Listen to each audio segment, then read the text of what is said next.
Welcome to the second day of a trip at Coorg. ഞങ്ങൾ ആദ്യം റിസോർട്ടിൽ വന്നു, ചെക്ക് ഇൻ ചെയ്തു, ഡ്രസ്സ് മാറ്റി, ഞങ്ങൾ തന്നെ ഒരുങ്ങി ഹൈ ക്യൂട്ട് ഞാൻ. അത് കഴിഞ്ഞ് ഞങ്ങൾ ഫുഡ് കഴിക്കാൻ പോയി. നല്ല അടിപൊളി ഫുഡായിരുന്നു കേട്ടോ. നല്ല ദോശയും പൂരിയും ബ്രെഡും സെറ്റ് സാധനം.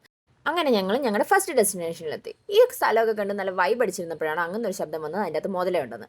ഹല്ലേലൂയ സ്തോത്രം. മുതലേ കാണാൻ ഭയങ്കര എക്സൈറ്റഡ് ആയ ഞങ്ങൾ ബോട്ട് കയറാൻ വേണ്ടിയിട്ട് ക്യൂ ഒക്കെ നിന്നു. അപ്പോഴത്തേക്ക് മഴ പെയ്തപ്പോഴത്തേക്ക് ഞാൻ എൻ്റെ മുടി പ്രൊട്ടക്ട് ചെയ്യാൻ മാക്സിമം ഉള്ള പരിപാടിയെല്ലാം ഒപ്പിച്ചു. അപ്പോഴത്തേക്കും ഞങ്ങളുടെ ബോട്ട് വന്നപ്പോഴത്തേക്ക് മുതൽ വരുമെന്നുള്ള പേടി ഒട്ടും ഇല്ലാതെ ഞങ്ങൾ എങ്ങനെയൊക്കെയോ അതിൻ്റെ അതിസാഹസികമായ ബോട്ട് യാത്രയ്ക്ക് ശേഷം പറയാൻ പോലും പറ്റുന്നില്ല, ബിക്കോസ് അവിടെ മുതലുണ്ട്. സോ അതിസാഹസികമായ യാത്രയ്ക്ക് ശേഷം ഞങ്ങൾ ഈ സ്ഥലത്തിൻ്റെ പേരെന്താ പറയുക, ദുബാരെ എലിഫന്റ് ക്യാമ്പ് എത്തിയിരിക്കുന്നു. അവിടെ ചെന്നപ്പോഴത്തേക്ക് ഇവിടെ ഒരു ആന, അവിടെ ഒരു ആന, ഫുൾ ആന. പക്ഷെ പറയാതിരിക്കാൻ പറ്റില്ല കേട്ടോ, നല്ല അടിപൊളി സ്ഥലമായിരുന്നു.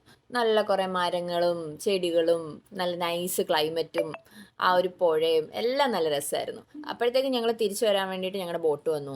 എനിക്ക് വിശന്നപ്പോഴത്തേക്കും ഫുഡ് കഴിച്ചില്ലെങ്കിൽ ഞാനല്ലാതാകും. Then we reached our next destination. നല്ല അടിപൊളി വ്യൂ ആയിരുന്നു കേട്ടോ.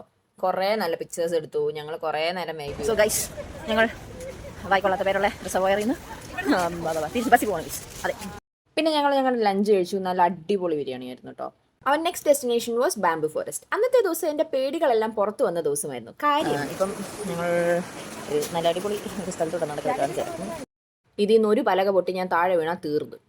ഹൈറ്റ് പേടിയില്ലാത്തതുകൊണ്ട് കുഴപ്പമില്ല. നല്ല ബ്യൂട്ടിഫുൾ സീനറി ആയിരുന്നു കേട്ടോ. പിന്നെ ബാംബു ഫോറസ്റ്റ് വന്നിട്ട് ബാംബു എന്തേന്ന് ചോദിക്കരുത്, ദാണ്ട് കിടക്കുന്നു. പിന്നെ ഞങ്ങൾ അവിടെ നിന്ന് ഇറങ്ങി to our next destination, Coorg golden temple. ഇവിടെ വീഡിയോസ് ഒന്നും എടുക്കാൻ പാടില്ലായിരുന്നു, സോ വലിയ കാര്യമായിട്ട് ഞാനൊന്നും എടുത്തിട്ടില്ല. പിന്നെ കടയിലെ സാധനങ്ങളൊക്കെ നോക്കി ഇങ്ങനെ ഇരുന്നു. പിന്നെ last but not the least, high voltage DJ night.